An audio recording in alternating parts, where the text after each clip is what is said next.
আসসালামু আলাইকুম ওরহমতুল্লাহি বারাকাতু। আজকে আমাদের আলোচনার বিষয় হলো all phrasal verbs related to the word die.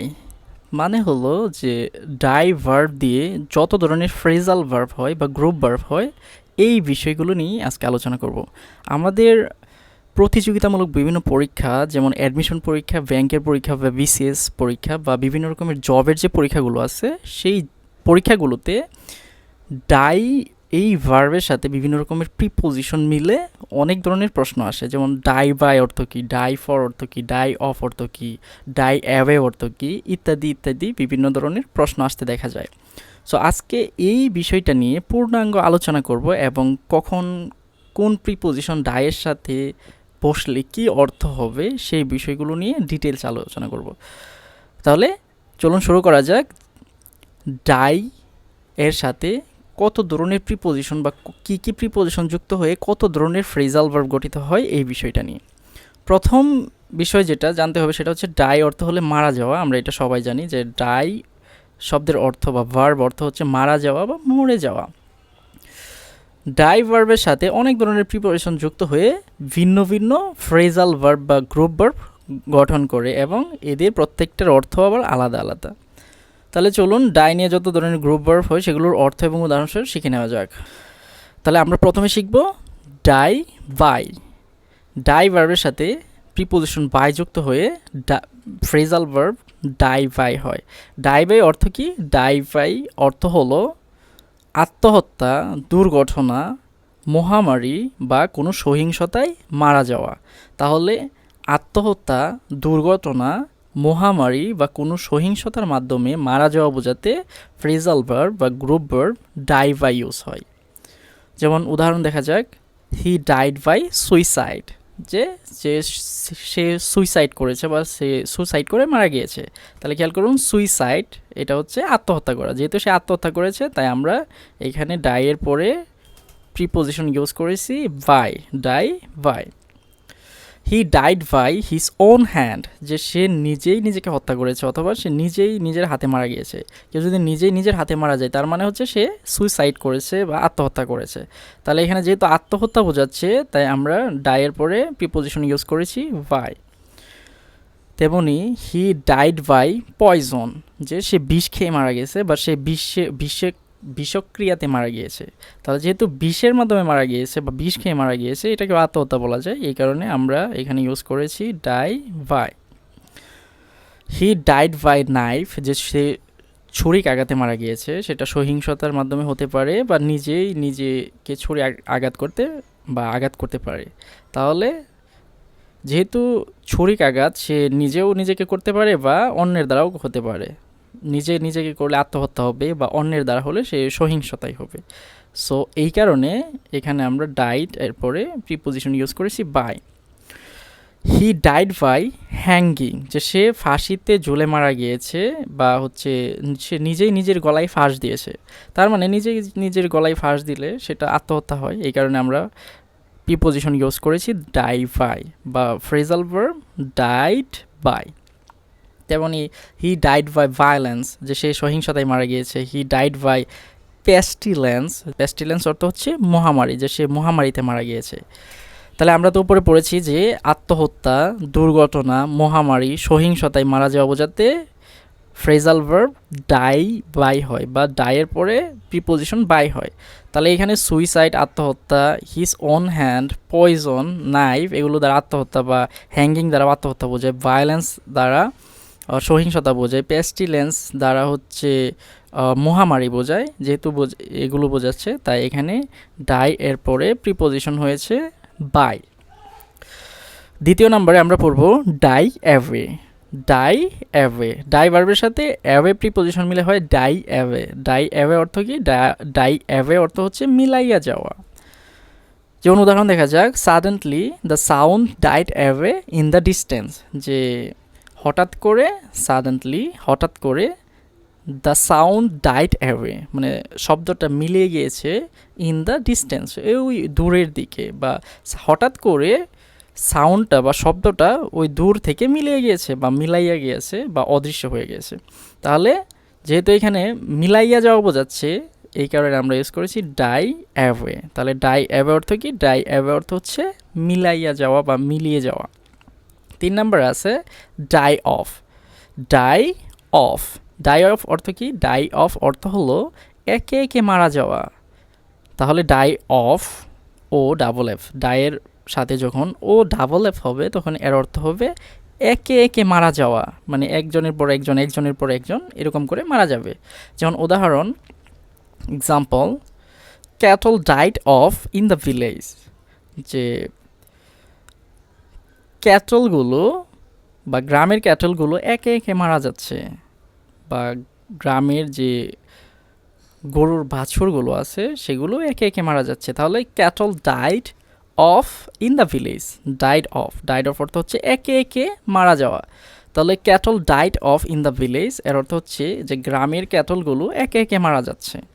তাহলে মনে রাখতে হবে ডাই অফ এর অর্থ হচ্ছে একে একে মারা যাওয়া, একজনের পর একজন বা একটার পর একটা মারা যাওয়া। 4 নম্বরে আছে die on. Die on, die এর পরে প্রিপোজিশন অন হলে এর অর্থ হয় ফাঁসি কাস্টে ঝুলে মারা যাওয়া অথবা বিশেষ কোনো দিনে মারা যাওয়া। তাহলে ডাই অন এর অর্থ কি হচ্ছে? এর হচ্ছে অর্থ হলো ফাঁসি কাস্টে বা বিশেষ কোনো দিনে মারা যাওয়া। যেমন উদাহরণ, finally the murderer died on the scaffold. Scaffold অর্থ হচ্ছে ফাঁসির কাস্ট। তাহলে ফাইনালি, যে অবশেষে, দ্য মার্ডারার হত্যাকারী, ডাই অন দ্য স্ক্যাফোল্ড, যে ফাঁসির কাস্টে ঝুলিয়ে মারা হয়েছে বা ফাঁসির কাস্টে মারা গিয়েছে। তাহলে ডাই অন অর্থ হলো ফাঁসির কাস্টে মারা যাওয়া বা ফাঁসিতে ঝুলে মারা যাওয়া বা বিশেষ কোনো দিনে মারা যাওয়া। তাহলে এখানে finally the murderer died on the scaffold, এখানে ফাঁসির কাস্ট, স্ক্যাফোল্ড মানে হচ্ছে ফাঁসির কাস্ট বা ফাঁসির মঞ্চ, যেহেতু সে ফাঁসির মঞ্চে মারা গিয়েছে এই কারণে এখানে ভার্ব হয়েছে ডাই অন বা ফ্রেজাল ভার্ব হয়েছে ডাইড অন। 5 নম্বরে আছে die out. Die out, die out অর্থ কি? ডাই আউট অর্থ হচ্ছে বিলুপ্ত হওয়া বা অদৃশ্য হয়ে যাওয়া। তাহলে ডাই আউট অর্থ কি হচ্ছে? ডাই আউট অর্থ হলো বিলুপ্ত হওয়া বা অদৃশ্য হয়ে যাওয়া বা মিলাইয়া যাওয়া, বিলুপ্ত হওয়া, অদৃশ্য হওয়া। যেমন example, dinosaurs died out millions of years ago. তাহলে কি বলা হচ্ছে? যে ডাইনোসরগুলো মানে লক্ষ লক্ষ বছর আগে হারিয়ে গিয়েছে বা বিলুপ্ত হয়ে গিয়েছে। তাহলে ডাইনোসর যেহেতু অনেক বছর আগে বা মিলিয়ন্স ইয়ার্স মানে লক্ষ লক্ষ বছর আগে বিলুপ্ত হয়ে গেছে বা অদৃশ্য হয়ে গেছে, এখানে যেহেতু ডাইনোসর বলা হচ্ছে তাই বিলুপ্ত ওয়ার্ডটা এখানে মোর কমন বা বেশি অ্যাপ্রোপ্রিয়েট। তাহলে dinosaurs died out, died out তো হচ্ছে বিলুপ্ত হয়ে যাওয়া। তাহলে dinosaurs died out millions of years ago, যে লক্ষ লক্ষ বছর আগে ডাইনোসরগুলো কি হয়েছে? বিলুপ্ত হয়ে গেছে। যেহেতু বিলুপ্ত হওয়া বা অদৃশ্য হওয়া অর্থ বোঝাচ্ছে, বিলুপ্ত হওয়া অর্থ বোঝাচ্ছে, এই কারণে ডাইড এরপরে প্রিপোজিশন হয়েছে আউট। তাহলে আমাদের মনে রাখতে হবে ডাই আউট এর অর্থ হচ্ছে বিলুপ্ত হয়ে যাওয়া বা অদৃশ্য হয়ে যাওয়া। 6 নম্বরে বলা হয়েছে ডাই ডাউন। ডাই ডাউন, তাহলে ডাইয়ের পরে ডাউন যখন বসে তখন এর অর্থ কি হয়? ডাই ডাউন অর্থ হচ্ছে দুর্বল হয়ে যাওয়া। কি হয়ে যাওয়া? দুর্বল হয়ে যাওয়া। তাহলে মনে রাখতে হবে ডাই ডাউন এর অর্থ হলো দুর্বল হয়ে যাওয়া। For example, he died down for COVID-19, যে কোভিড-19 বা করোনা ভাইরাসে সে দুর্বল হয়ে গেছে। ডাইড ডাউন অর্থ হলো দুর্বল হয়ে যাওয়া। হি ডাইড ডাউন, সে দুর্বল হয়ে গিয়েছিল, ফর কোভিড-19 বা করোনা ভাইরাসের কারণে সে দুর্বল হয়ে গিয়েছিল। তাহলে যেহেতু এখানে দুর্বল হয়ে যাওয়া বোঝাচ্ছে এই কারণে এইখানে ডাইড এরপরে প্রিপোজিশন হয়েছে ডাইড ডাউন। তাহলে মনে রাখতে হবে ডাই ডাউন এর অর্থ হলো দুর্বল হয়ে যাওয়া। 7 নম্বরে আছে ডাই ফর। 7 নম্বর ওয়ার্ড হলো ডাই ফর। ডাইয়ের পরে বা ডাই ভার্বের পরে যখন প্রিপোজিশন ফর হয় তখন এটার অর্থ হয়ে যায় দেশের জন্য মারা যাওয়া, দেশের জন্য মারা যাওয়া। তাহলে ডাই ফর এর অর্থ হলো দেশের জন্য মারা যাওয়া। যেমন for example, he died for his country, যে সে তার দেশের জন্য মারা গিয়েছে। দেশের জন্য হইতে পারে সে দেশের জন্য যুদ্ধ করে মারা গিয়েছে, বা দেশের কোনো ভালো কাজে মারা গিয়েছে, বা যে কোনো কিছু হতে পারে। তাহলে যখন উদ্দেশ্য বোঝাবে যে কোনো দেশের জন্য বা দেশের মহৎ কাজের জন্য মারা যাওয়া, তখন সেক্ষেত্রে আমরা ইউজ করব ডাই ফর। তাহলে ডাই ফর অর্থ কি হচ্ছে? ডাই ফর অর্থ হলো দেশের জন্য মারা যাওয়া। তাহলে মনে রাখতে হবে ডাই ফর দেশের জন্য মারা যাওয়া। He died for his country, যে সে তার দেশের জন্য মারা গিয়েছিল। 8 number, die from. Die from, die from অর্থ হলো কোনো ক্ষত হওয়া, আঘাত হয়ে যাওয়া বা জখম প্রাপ্ত হয়ে যাওয়া অথবা অতিরিক্ত কোনো কিছুর কারণে মারা যাওয়া। তাহলে ডাই ফ্রম, ডাইয়ের সাথে যখন প্রিপোজিশন ফ্রম হবে, এর অর্থ হলো যে কোনো ক্ষত, আঘাত বা জখম বা অতিরিক্ত কোনো কিছু হওয়ার ফলে মারা যাওয়া। যদি জখমে মারা যায় বা ক্ষততে বা আঘাতের কারণে মারা যায় বা অতিরিক্ত কোনো কিছুর প্রভাবে মারা যায়, তাহলে সেই ক্ষেত্রে আমরা ইউজ করব ডাই ফ্রম। যেমন he died from over eating. He died from over eating, যে সে অতিরিক্ত খাওয়ার ফলে মারা গিয়েছিল, মানে অনেক বেশি খেয়ে ফেলেছিল, এই কারণে সে মারা গিয়েছে। তাহলে ওভার, ওভার ইটিং মানে অতিরিক্ত খাবার ফলে। তাহলে বলা হচ্ছে যে অতিরিক্ত কোনো কিছুর প্রভাবে যদি মারা যায়, সেক্ষেত্রে আমরা ইউজ করব ডাই ফ্রম। এখানে খেয়াল করুন, he died from over eating, যেহেতু ওভার ইটিং মানে অনেক বেশি খাওয়া দাওয়া করে ফেলেছিল বা অতিরিক্ত কোনো কিছুর ফলে মারা গেছে, এই কারণে এখানে আমরা ডাইড এর পরে প্রিপোজিশন ইউজ করেছি ফ্রম। তাহলে মনে রাখতে হবে ডাই ফ্রম অর্থ ক্ষত, আঘাত, জখম বা অতিরিক্ত কোনো কিছুর প্রভাবে মারা যাওয়া। 9 number, die throw. Die throw, ডাইয়ের সাথে যখন থ্রো প্রিপোজিশন ইউজ হয়, এর অর্থ হয় অযত্নে বা অবহেলায় মারা যাওয়া। কাউকে খুবই অযত্ন করা হয়েছে বা অবহেলা করা হয়েছে, এবং সে যদি সেই অবস্থায় বা সেই পজিশনে মারা যায়, তখন সেক্ষেত্রে আমরা ইউজ করব ডাই থ্রো। যেমন my uncle died through the neglect of his sons, যে আমার চাচা বা আমার আঙ্কেল তার ছেলেদের অযত্ন বা তার ছেলেদের অবহেলার কারণে মারা গিয়েছিল। তাহলে এখানে বলা হচ্ছে the neglect of his sons, যে তার ছেলেদের অবহেলার কারণে মারা গিয়েছিল। যেহেতু অবহেলায় মারা গিয়েছে, এই কারণে আমরা এখানে ইউজ করেছি died through. Died through, died through অর্থ হলো তাহলে ডাইড থ্রু, এর অর্থ হলো অযত্নে বা অবহেলায় মারা যাওয়া। তাহলে মনে রাখতে হবে ডাইড বা ডাই এরপরে যখন প্রিপোজিশন থ্রু হবে, এর অর্থ হবে অযত্নে বা অবহেলায় মারা যাওয়া।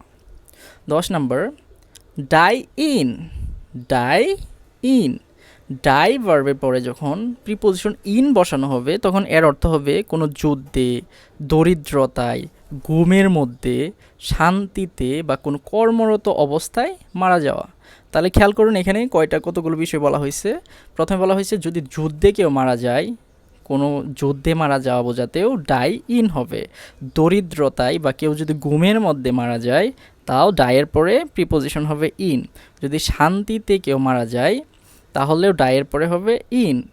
কোনো কর্মরত অবস্থায় মানে কেউ যদি কোনো কাজ করা অবস্থায় মারা যায়, কাজের ভিতরে মারা যায়, তাহলেও ডাইয়ের পরে হবে ইন। কেউ যদি রোড অ্যাক্সিডেন্ট বা কার অ্যাক্সিডেন্টে মারা যায়, সেক্ষেত্রেও ডাই ভার্বের পরে প্রিপোজিশন হবে ইন। যেমন for example, he died in sleep, যে সে ঘুমের ভিতরে মারা গিয়েছিল বা সে ঘুমানোর সময় মারা গিয়েছিল। তাহলে এখানে ইন স্লিপ, স্লিপ মানে ঘুমের ভিতরে মারা গিয়েছে, এই কারণে এখানে ডাইড এর পরে প্রিপোজিশন হয়েছে ইন। আবার বলা যায় যে হি ডাইড ইন পিচ, যে সে শান্তিতে মারা গিয়েছিল। যেহেতু শান্তিতে মারা যাওয়া বোঝাতে ডাইড এরপরে কি হয়, প্রিপোজিশন ইন হয়, এই কারণে হি ডাইড ইন পিচ হয়েছে। আবার হচ্ছে দরিদ্রতায় মারা যাওয়া বোঝাতে ডাইড ইন হয়, যেমন in property, he died in property, যে সে দরিদ্র অবস্থায় বা দরিদ্রতার কারণে মারা গিয়েছিল। দরিদ্রতা বা দরিদ্র অবস্থায় মারা যাওয়া বোঝাতে ডাই ইন হয়, ডাই ইন।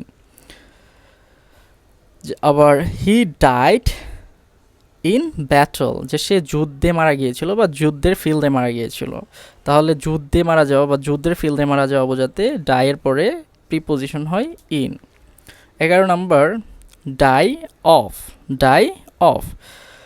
ডাই ভার্বের পরে যখন প্রিপোজিশন অফ হয় তখন এর অর্থ হয় রোগে মারা যাওয়া বা কোনো অভাবের কারণে মারা যাওয়া। আবার খেয়াল করুন, ডাই অফ। ডাই ভার্বের পরে যখন প্রিপোজিশন অফ হবে তখন এর অর্থ হয়ে যাবে কোনো রোগে মারা যাওয়া বা অভাবের কারণে মারা যাওয়া। যেমন she died of cancer. Cancer একটা ভয়াবহ রোগ বা ভয়ানক একটা রোগ। যেহেতু ক্যান্সার একটা রোগের নাম বোঝাচ্ছে, সে ক্যান্সারে মারা গিয়েছে এরকম বোঝাচ্ছে, এই কারণে আমরা ডাইট এরপরে ব্যবহার করব অফ, ডাইট of. Thousands of people have died of hunger. Hunger অর্থ হচ্ছে অভাবে মারা যাওয়া, অভাবের কারণে না খেয়ে মারা যাওয়া। তাহলে অভাবে মারা যাওয়া বোঝাতে ডাই অফ হয়, ডাইয়ের পরে প্রিপোজিশন অফ হয়। তাহলে ডাই অফ এর অর্থ হলো রোগে অথবা অভাবে মারা যাওয়া। যেমন thousands of people have died of hunger, যে হাজার হাজার মানুষ অভাবের কারণে মারা গিয়েছিল বা অভাবের কারণে না খেয়ে মারা গিয়েছে। তাহলে মনে রাখতে হবে ডাই অফ। ডাই অফ অর্থ কি? রোগে অথবা অভাবের কারণে মারা যাওয়া। এখানে আরও উদাহরণ দেওয়া আছে, around 50 people die of hunger every day in the camp. যে ক্যাম্পে প্রত্যেক দিন প্রায় 50 পিপল বা 50 জন মানুষ না খেতে পেয়ে মারা যায়। The man died of hunger, যে লোকটি না খেতে পেয়ে মারা গিয়েছিল। এখন কিছুদিন আগে রাজশাহী ইউনিভার্সিটির বি ইউনিটে একটা প্রশ্ন আসছিল, সেখানে দেওয়া ছিল যে he died dot a road accident. তাহলে আমরা একটু আগেই পড়েছি যে রোড অ্যাক্সিডেন্টে বা কোনো গাড়ির অ্যাক্সিডেন্টে মারা যাওয়া বোঝাতে কী হয়? ডাইড ইন হয় বা ডাই ইন হয়। তাহলে এখানে খেয়াল করুন প্রশ্নটা, he died dot a road accident. Road accident, যেহেতু এখানে আর রোড অ্যাক্সিডেন্ট আছে, আমাদের এখানে সঠিক প্রিপোজিশন কী হবে? ইন হবে। কিন্তু এখানে খেয়াল করুন অপশনে ইন বলতে কোনো প্রিপোজিশন নেই, তার মানে এখানে সঠিক অপশনই দেওয়া হয় নাই, এখানে সঠিক উত্তর হবে ইন। খেয়াল করুন, কোনো অ্যাক্সিডেন্ট বা দুর্ঘটনা যেমন car accident, road accident, cycle accident ইত্যাদিতে মারা যাওয়া বোঝাতে ডায়ের পরে অ্যাপ্রোপ্রিয়েট প্রিপোজিশন বা ডায়ের পরে প্রিপোজিশন ইন হয়। তাহলে খেয়াল রাখবেন বা খুব ভালো করে মনে রাখবেন যে কোনো অ্যাক্সিডেন্ট বা দুর্ঘটনা যেমন কার অ্যাক্সিডেন্ট হইতে পারে, রোড অ্যাক্সিডেন্ট হইতে পারে, সাইকেল অ্যাক্সিডেন্ট, যে কোনো ধরনের অ্যাক্সিডেন্টে মারা যাওয়া বোঝাতে ডাই এর পরে প্রিপোজিশন হবে ইন। যেমন his son die in a tragic cycle accident, যে তার ছেলে খুব মর্মান্তিক একটা সাইকেল অ্যাক্সিডেন্টে মারা গিয়েছিল। তাহলে এখানে সাইকেল অ্যাক্সিডেন্ট বোঝাচ্ছে, এই কারণে ডাইয়ের পরে প্রিপোজিশন ইন হয়েছে। আবার 34 people died in the train crash, এটা একটা দুর্ঘটনা বোঝাচ্ছে, এই কারণে ডাই ইন হয়েছে। তেমন এখানে প্রত্যেকটাতেই কোনো দুর্ঘটনা বা কোনো অ্যাক্সিডেন্ট বোঝাচ্ছে, এই কারণে প্রিপোজিশন হয়েছে ডাই ইন। এখানেও ডাই ইন। এই যে যতগুলো উদাহরণ এখানে দেওয়া হলো, এই প্রত্যেকটা উদাহরণ অক্সফোর্ড অ্যাডভান্স লার্নার্স ডিকশনারিতে থেকে নেওয়া হয়েছে। এখানে রেফারেন্স দেওয়া আছে, যে reference Oxford advance learners dictionary. তেমনই যে আরিওতে যে প্রশ্নটা আসছে, হি died in a car accident, যেহেতু এখানে আ কার অ্যাক্সিডেন্ট বা কার অ্যাক্সিডেন্ট বোঝাচ্ছে, এই কারণে প্রিপোজিশন হবে ইন। কিন্তু এখানে দেখুন যে আরিওর প্রশ্নে ইন অপশনে ছিলই না। যদি এরকম প্রশ্ন করা হয় যে এখানে মূলত সঠিক উত্তর হবে ইন, যেহেতু ইন নেই, সেক্ষেত্রে এখানে বিকল্প উত্তর হিসাবে বাইকে উত্তর করা যাবে। কারণ কোনো সময় দুর্ঘটনা বোঝাতে বাইকে ইউজ করা হয়, বাইও ইউজ করা যায়, ডাই বাই দুর্ঘটনা বোঝাতেও ইউজ করা হয়। কিন্তু যখন অপশনে ইন থাকবে অবশ্যই ইন ব্যবহার করতে হবে, বাই ব্যবহার করা যাবে না। তবে এই প্রশ্ন বিবেচনায় এখানে বাই উত্তর করা যাবে, কিন্তু বাই এখানে সঠিক উত্তর নয়, সঠিক উত্তর হবে ইন। তাহলে পুরো বিষয়টা আবার একটু সামারাইজ করি। আমরা আজকে পড়তেছি বা আজকে আমরা শিখতেছি ডাই দিয়ে যত ধরনের গ্রুপ ভার্ব বা ফ্রেজাল ভার্ব হয় সেগুলো নিয়ে। প্রথমে পড়েছি ডাই বাই অর্থ হচ্ছে আত্মহত্যা, দুর্ঘটনা বা মহামারী বা সহিংসতায় মারা যাওয়া বোঝাতে ডাই বাই ইউজ হয়। 2 নম্বরে পড়েছি ডাই অ্যাওয়ে অর্থ হলো মিলিয়ে যাওয়া। 3 নম্বরে ডাই অফ অর্থ হচ্ছে একে একে মারা যাওয়া, একের পর এক মারা যাওয়া। 4 নম্বরে পড়েছি ডাই অন। ডাই অন অর্থ হচ্ছে ফাঁসির কাস্টে বা বিশেষ কোনো দিনে মারা যাওয়া। 5 নম্বরে পড়েছি ডাই আউট। ডাই আউট অর্থ হলো বিলুপ্ত হয়ে যাওয়া বা অদৃশ্য হয়ে যাওয়া। 6 নম্বরে পড়েছি ডাই ডাউন। ডাই ডাউন অর্থ হলো দুর্বল হয়ে যাওয়া। 7 নম্বরে পড়েছি ডাই ফর।